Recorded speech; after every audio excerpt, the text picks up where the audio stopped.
Hi, welcome in. August 3, verse for today. This is God's word. Every tree that does not bear good fruit is cut down and thrown into the fire. Thus, by their fruit, you will recognize them. Matthew 7, verses 19 to 20.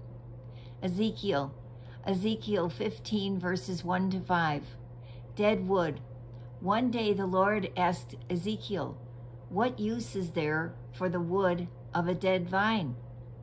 It can't be used for carving something useful, and it doesn't even make good firewood.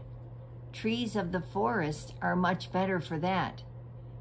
When you do use it for firewood and the wood becomes charred, it is even more useless than before. Just as a vine that does not bear fruit is cut up and burnt, so I will remove Jerusalem and punish the people because they have chosen to be unfaithful to me. I will turn their country into a desert."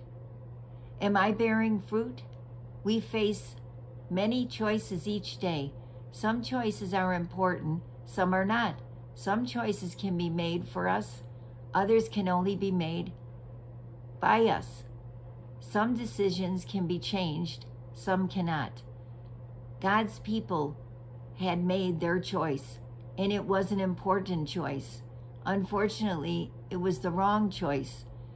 They chose to be unfaithful to God. They had not slipped up in a moment of weakness or temptation. It was a choice they made on purpose. They had decided to worship idols, and their hearts were filled with greed instead of love for God. A vine is not grown for its wood like a pine tree in the desert. A vine is grown to keep bearing fruit year after year.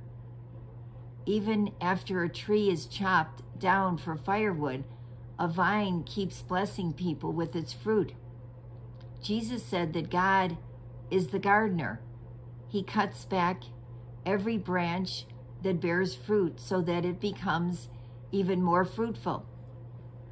John 15, verse 2. We have been chosen to bear fruit, not end up as firewood.